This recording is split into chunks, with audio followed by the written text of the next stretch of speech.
En el nombre del Padre, del Hijo y del Espíritu Santo. Amén. El Señor esté con ustedes. Hermanos, para celebrar dignamente estos sagrados misterios, reconozcamos nuestros pecados.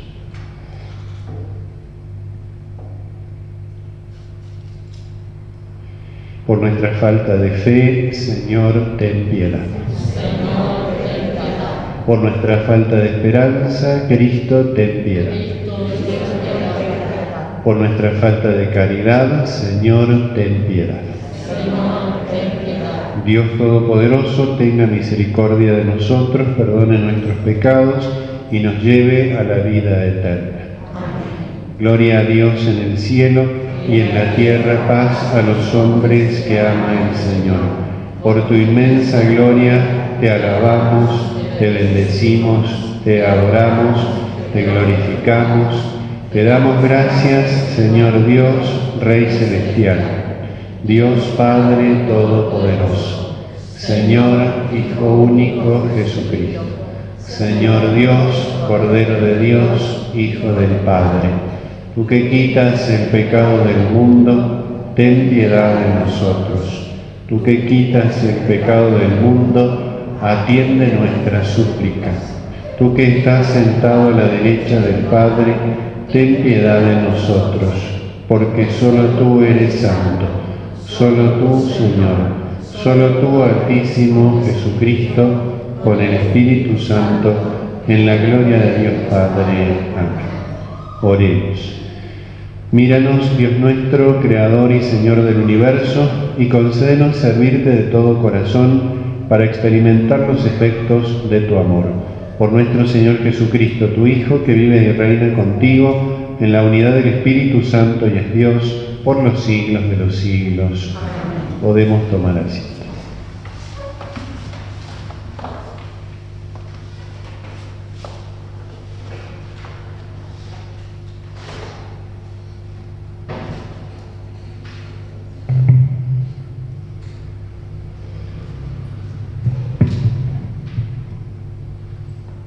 Lectura del libro de Isaías.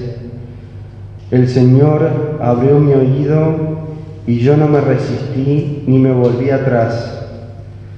Ofrecí mi espalda a los que me golpeaban y mis mejillas a los que me arrancaban la barba. No retiré mi rostro cuando me ultrajaban y escupían. Pero el Señor viene en mi ayuda, por eso no quedé confundido. Por eso endurecí mi rostro como el pedernal y sé muy bien que no seré defraudado. Está cerca el que me hace justicia. ¿Quién me va a procesar? Comparezcamos todos juntos. ¿Quién será mi adversario en el juicio? Que se acerque hasta mí. Si el Señor viene en mi ayuda, ¿quién me va a condenar? Palabra de Dios.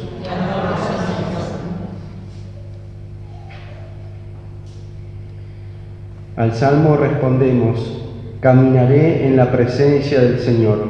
Caminaré en la presencia del Señor. Amo al Señor porque Él escucha el clamor de mi súplica, porque inclina su oído hacia mí cuando yo lo invoco.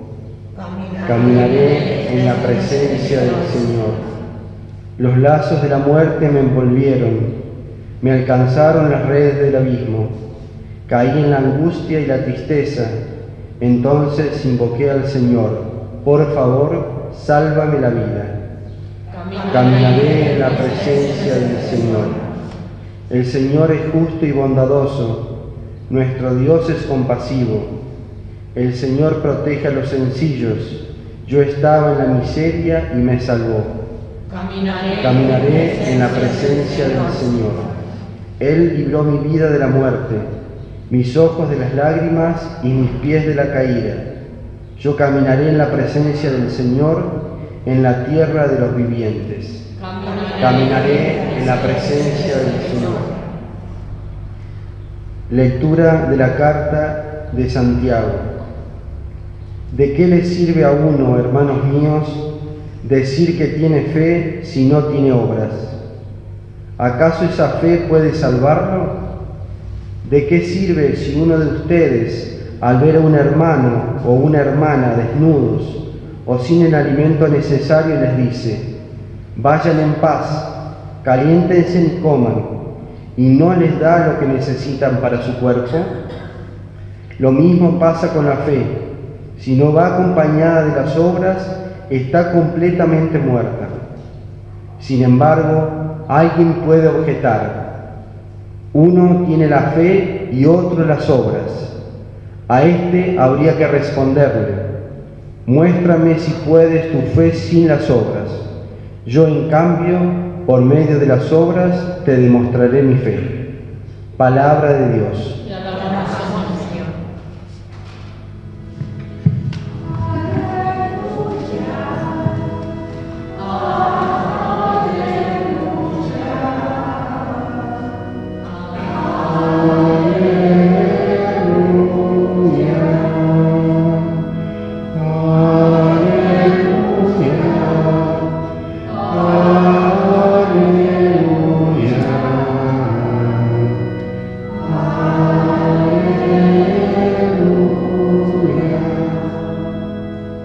El Señor esté con ustedes.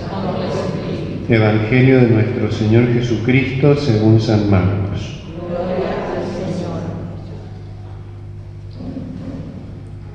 Jesús salió con sus discípulos hacia los poblados de Cesarea de Filipo, y en el camino les preguntó: ¿quién dice la gente que soy yo?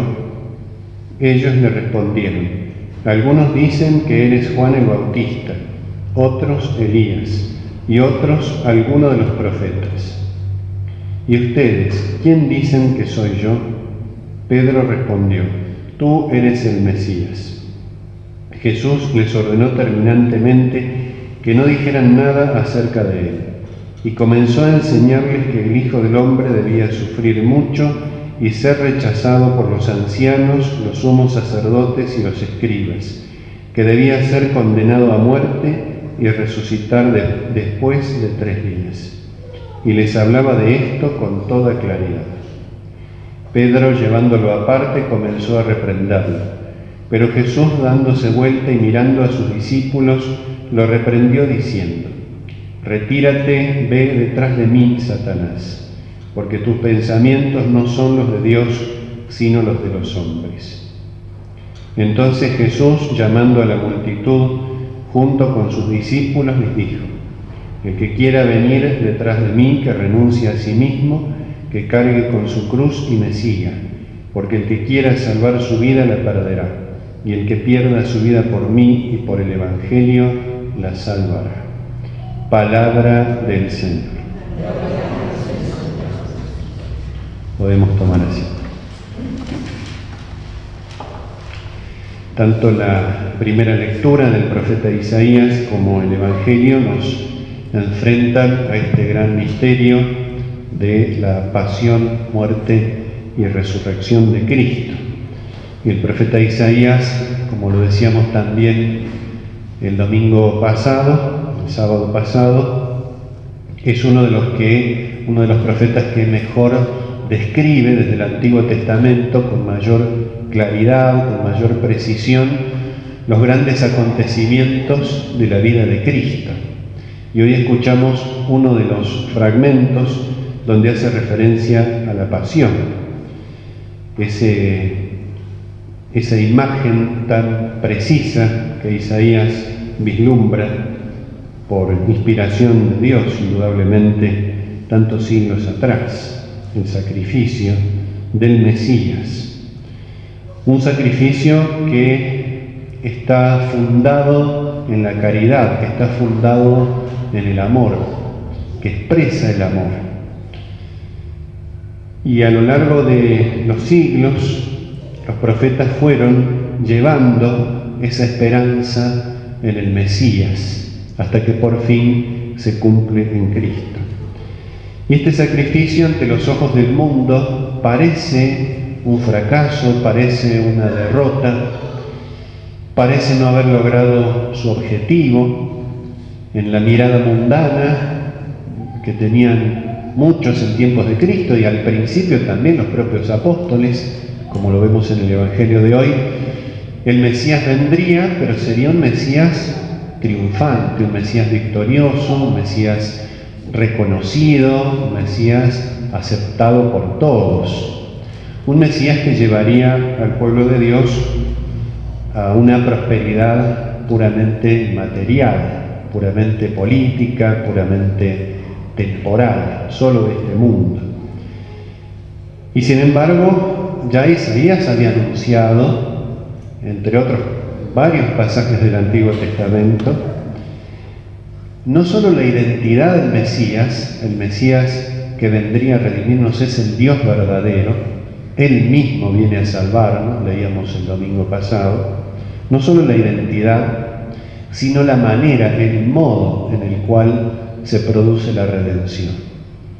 Ciertamente que Dios puede redimirnos, pudo redimirnos de otras maneras, pero quiso en el plan providencial que fuera de esta forma, mediante el sacrificio, mediante el derramamiento de su sangre, porque revierte las consecuencias del pecado original, revierte las consecuencias de la separación que el pecado pone entre el hombre y Dios. Y entonces Isaías no solamente anunciaba la identidad del Mesías, sino que nos habla de la manera en la cual ese sacrificio se llevaría a cabo y también del triunfo, no como lo esperaban muchos en tiempos de Cristo, sino el triunfo tal como Dios lo había dispuesto. Cuando Isaías aquí describe, y en varios capítulos lo hace con mucha intensidad, los diversos aspectos de la pasión del Señor, dice: el Señor viene en mi ayuda, por eso no quedé confundido. Es decir, ese sacrificio no fue un fracaso, fue un sacrificio real, fue una muerte real, fue una ofrenda real. Y existió el desprecio del mundo, ciertamente, pero el Señor viene en mi ayuda, no quedé confundido. Endurecí mi rostro como el pedernal. O sea, muestra al Mesías camino al sacrificio o atravesando el sacrificio, pero al mismo tiempo con la más absoluta certeza, con la más absoluta seguridad. No es un Mesías que queda a merced de las coyunturas temporales, de las cosas de este mundo, sino, como también lo dice en el Evangelio, Jesucristo sabe hacia dónde va, sabe hacia dónde se dirige y quiere ofrecerse al Padre en beneficio de toda la humanidad. Y sabe de su triunfo. Dice Jesucristo en otra parte: nadie me quita la vida, yo la doy. En determinado momento, Jesucristo deja que las fuerzas de este mundo actúen de tal manera que la muerte se produzca, pero es cuando Él quiere, no cuando el mundo quiere, ni como el mundo quiere. Y entonces Isaías nos va planteando esto: ¿quién es el Mesías? El Mesías es el Dios verdadero que viene a salvarnos. ¿De qué manera viene a salvarnos? Mediante el sacrificio, pero no por el sacrificio mismo, sino por el amor en el cual ese sacrificio se fundamenta, ese amor extremo, capaz de morir por aquel que ama, y que ese sacrificio, que ante los ojos del mundo pareció un fracaso y una derrota, fue todo lo contrario. El momento de la pasión es el momento de la victoria de Cristo. Esto que anunciaba Isaías lo dice Jesucristo aquí en el Evangelio que hemos escuchado hoy, que es uno de los anuncios de la pasión. Lo primero que hace es mostrar, mediante las preguntas que Jesucristo realiza, su identidad. Y Pedro va a responder: tú eres el Mesías. Y como sabemos por otros evangelios ponen más completa la respuesta de Pedro: tú eres el Mesías, el Hijo de Dios viviente. Que es una manera de decir: tú eres Dios. Es una confesión de la identidad divina del Mesías, bajo la inspiración de Dios, por supuesto. Jesucristo no acepta las opiniones populares que había, por más nobles que sean. ¿Qué dice la gente sobre el Mesías? Había confusión en el pueblo de Dios y no acepta esas opiniones. Algunos, Juan el Bautista, con toda la nobleza que Juan el Bautista tenía, Elías, gran personaje del Antiguo Testamento que va a aparecer en la Transfiguración junto a Moisés, algunos de los profetas. No va a ser nadie de esos que muchos pensaban que iba a ser. Él es mucho más, es el Dios verdadero, el único Dios. Y por eso esto que dice Pedro no es una opinión, sino que es la más auténtica verdad revelada por el Padre Celestial. Y Jesús les prohíbe terminantemente, nos dice San Marcos, que digan esto hasta el momento oportuno, hasta cuando después de que Jesús resucite, cuando comience la evangelización del mundo. Porque no solamente había quienes pensaban que el Mesías sería Juan Bautista o Elías o algún profeta, sino muchos otros que pensaban esto que decía recién, que sería un Mesías puramente triunfal, victorioso, aceptado, reconocido, que tendría éxito, que daría a Israel esa prosperidad mundana. Para evitar esta confusión, Jesucristo se va a mostrar como Mesías y como Rey fundamentalmente en su pasión, cuando humanamente nadie lo reconocería como tal, cuando no había riesgo de confundir el sentido de su mesianismo. Y fijémonos hasta qué punto es así que el ladrón arrepentido lo va a reconocer a Cristo como Mesías y como Rey, muriendo sacrificado por sus propios pecados, como él mismo lo dice, al lado de Cristo. Acuérdate de mí, es decir, sálvame cuando entres o cuando vengas en tu reino. Lo reconoce como Dios, lo reconoce como Mesías, lo reconoce como Rey, reconoce el sacrificio que está llevando a cabo el Redentor. No muere porque él tenga pecados, muere con la más absoluta inocencia, Cristo, pero muere por los culpables. En esas pequeñas palabras de aquel hombre crucificado junto a Cristo está de alguna manera compendiado el misterio de la redención. Pero no todos lo entendían así, muchos lo entendían de otra manera. ¿Y hasta qué punto sería que el propio Pedro, después de haber confesado, inmediatamente después de haber confesado que Cristo es el Mesías, el Dios verdadero, el Redentor, el Salvador del mundo, cuando Jesús anuncia el modo en el cual se llevaría a cabo la redención, allí es cuando Pedro se resiste a aceptar esa manera. Porque Pedro, como los demás apóstoles, incluso reconociendo en Cristo al mismo Dios, al Mesías verdadero, tenían esta idea. No puede sufrir, no puede padecer. Tenían esta idea ya anclada en una mala comprensión del Antiguo Testamento, que también presenta al Mesías glorioso. Y entonces pensaban que Jesucristo no podía padecer, mucho menos podía morir, y muchísimo menos, y esto es lo más grave de todo, ser condenado por el Sanedrín, cuando aquí dicen los ancianos, los sumos sacerdotes, los escribas, es el Sanedrín, es decir, el órgano de gobierno que tenía Israel en ese tiempo, que tenía competencias para ciertas cosas, para otras no, que se reservaban los romanos, pero quien pronuncia la sentencia de muerte es el Sanedrín. Después Pilato, como sabemos, tiene esa tristísima reacción, esa cobardía de ejecutar una sentencia. Pero el tribunal religioso es el que condena a Cristo. Y entonces, frente a esa condena, es donde los apóstoles se experimentan esta máxima sorpresa. ¿Cómo puede ser que aquellos que debían recibir a Cristo, aquellos que debían reconocer, aquellos que tenían más medios para darse cuenta quién era el Mesías, porque conocían las Escrituras, precisamente son los que lo condenan? Algo que pasó en tiempos de Cristo y algo que sigue sucediendo y seguirá sucediendo de una manera o de otra hasta el fin de los tiempos. Y esta realidad es la que pone distancia entre Pedro y Cristo hasta que después de la pasión Pedro comprenda realmente lo que significaba su sacrificio.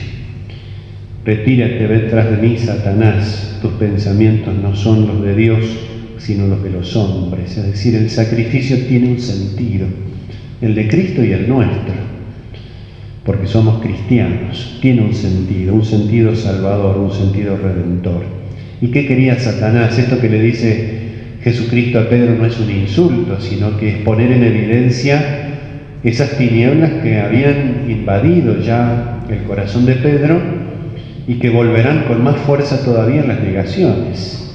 ¿Qué es lo que Satanás quiere? Evitar la redención, obstaculizar la redención.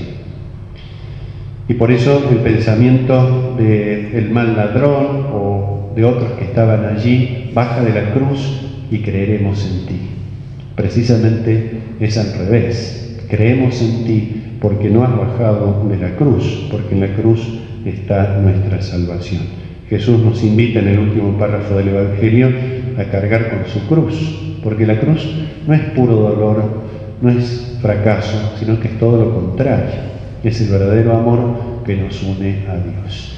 Pidámosle a Jesús entonces que nos dé la fuerza necesaria para participar de su cruz salvadora, ofreciéndole todos nuestros sacrificios, todas las contrariedades de nuestra vida, sabiendo que todo tiene un sentido. No siempre lo vemos con claridad, pero a la luz del Evangelio podemos tener esa certeza. Tiene un sentido y ese sentido es prolongar, o sea, participar de la redención y prolongar en nuestra vida esos méritos redentores de Cristo.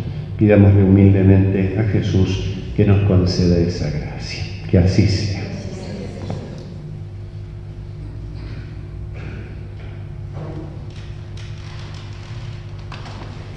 Creo en Dios, Padre Todopoderoso, Creador del cielo y de la tierra.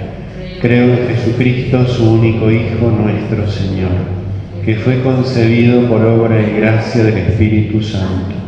Nació de Santa María Virgen, padeció bajo el poder de Poncio Pilato, fue crucificado, muerto y sepultado, descendió a los infiernos, al tercer día resucitó entre los muertos, subió a los cielos y está sentado a la derecha de Dios Padre Todopoderoso.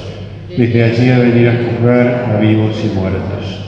Creo en el Espíritu Santo, la Santa Iglesia Católica, la comunión de los santos, el perdón de los pecados, la resurrección de la carne, la vida eterna. Amén. Podemos tomar asiento.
Oremos, hermanos, para que este sacrificio mío y de ustedes sea agradable a Dios, Padre Todopoderoso.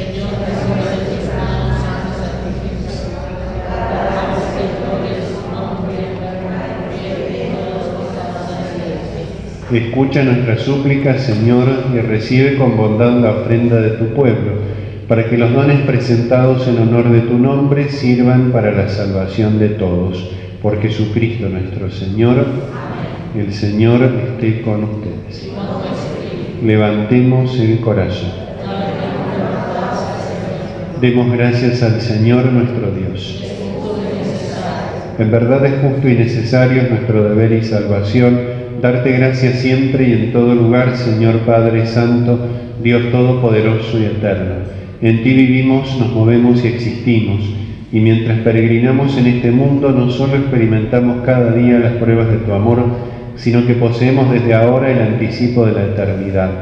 Así, habiendo recibido las primicias del Espíritu, por quien resucitaste a Jesús de entre los muertos, esperamos gozar eternamente de la Pascua. Por eso te alabamos con todos los ángeles y proclamamos tu gloria con alegría, diciendo sin cesar.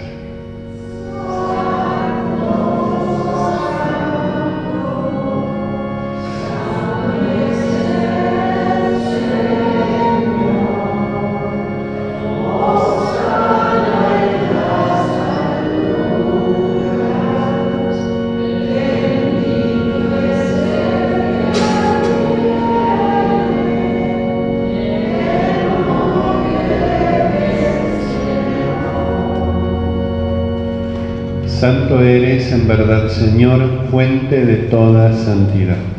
Por eso te pedimos que santifiques estos dones con la efusión de tu Espíritu, de manera que se conviertan para nosotros en el cuerpo y la sangre de Jesucristo nuestro Señor.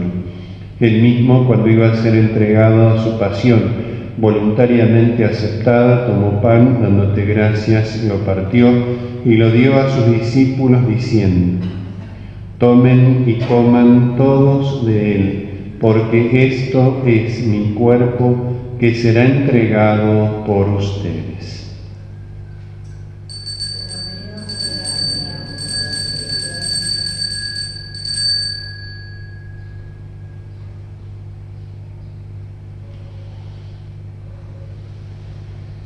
Del mismo modo, acabada la cena, tomó el cáliz y dándote gracias de nuevo, lo pasó a sus discípulos diciendo: tomen y beban todos de él, porque este es el cáliz de mi sangre, sangre de la alianza nueva y eterna, que será derramada por ustedes y por muchos para el perdón de los pecados. Hagan esto en conmemoración mía.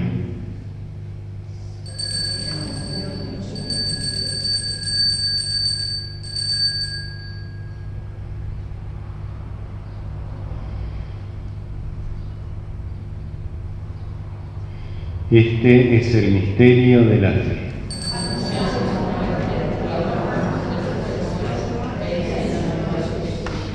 Así, Padre, al celebrar ahora el memorial de la muerte y resurrección de tu Hijo, te ofrecemos el pan de vida y el cáliz de salvación, y te damos gracias porque nos haces dignos de servirte en tu presencia. Te pedimos humildemente que el Espíritu Santo congregue en la unidad a cuantos participamos del cuerpo y la sangre de Cristo. Acuérdate, Señor, de tu Iglesia extendida por toda la tierra, con el Papa Francisco, nuestro Obispo Gabriel y todos los pastores que cuidan de tu pueblo, llévala a su perfección por la caridad. Acuérdate también de nuestros hermanos que se durmieron en la esperanza de la resurrección y de todos los que han muerto en tu misericordia. Admítelos a contemplar la luz de tu rostro. Ten misericordia de todos nosotros y así con María la Virgen, Madre de Dios, San José su esposo, los apóstoles y cuantos vivieron en tu amistad a través de los tiempos, merezcamos por tu Hijo Jesucristo compartir la vida eterna y cantar tus alabanzas. Por Cristo, con Él y en Él, a ti Dios Padre Omnipotente, en la unidad del Espíritu Santo, todo honor y toda gloria por los siglos de los siglos. Fieles a los preceptos del Salvador, digamos la oración que Jesús nos enseñó. Padre nuestro que estás en el cielo, santificado sea tu nombre. Venga a nosotros tu reino. Hágase tu voluntad en la tierra como en el cielo. Danos hoy nuestro pan de cada día. Perdona nuestras ofensas, como también nosotros perdonamos a los que nos ofenden. No nos dejes caer en la tentación y líbranos del mal. Líbranos de todos los males, Señor, y concédenos la paz en nuestros días, para que, ayudados por tu misericordia, vivamos siempre libres de pecado y protegidos de toda perturbación, mientras esperamos la gloriosa venida de nuestro Salvador Jesucristo.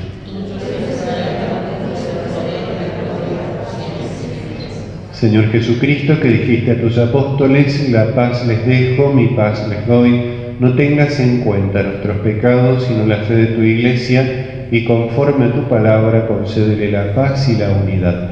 Tú que vives y reinas por los siglos de los siglos, la paz del Señor esté siempre con ustedes.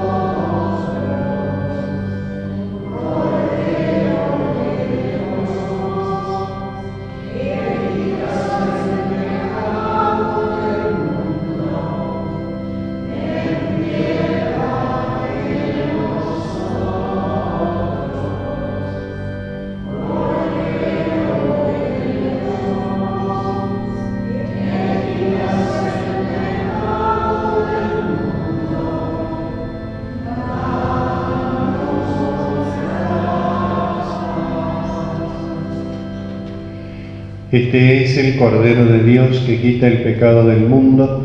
Dichosos los invitados a la cena del Señor. Señor, no soy digno de que entres en mi casa, pero una palabra tuya bastará para sanar.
Oremos.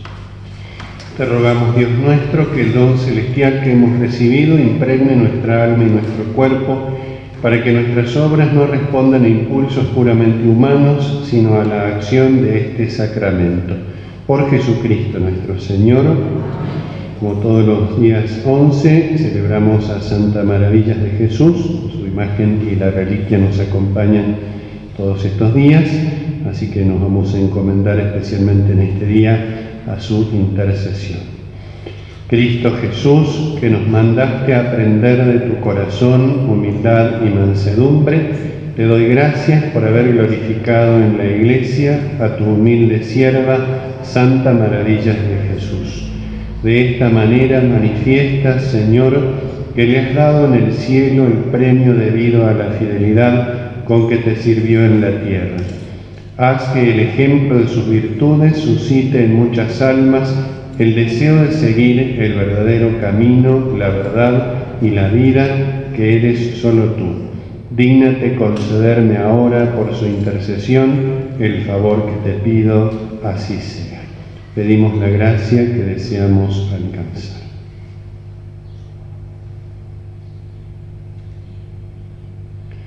Dios te salve María, llena eres de gracia, el Señor es contigo, bendita tú eres entre todas las mujeres, y bendito es el fruto de tu vientre, Jesús. Santa María, Madre de Dios, ruega por nosotros pecadores, ahora y en la hora de nuestra muerte. Amén. Santa Maravillas de Jesús, ruega por nosotros. El Señor esté con vosotros. La bendición de Dios Todopoderoso, del Padre, del Hijo y del Espíritu Santo, descienda sobre ustedes y permanezca para siempre. Podemos ir en paz. San Miguel Arcángel, defiéndenos en la batalla, sé nuestro amparo contra la perversidad y acechanzas del demonio. Reprímale Dios, pedimos suplicantes. Y tú, príncipe de la milicia celestial, arroja al infierno con el divino poder a Satanás y a los demás espíritus malignos que andan dispersos por el mundo, para la perdición de las almas. Amén.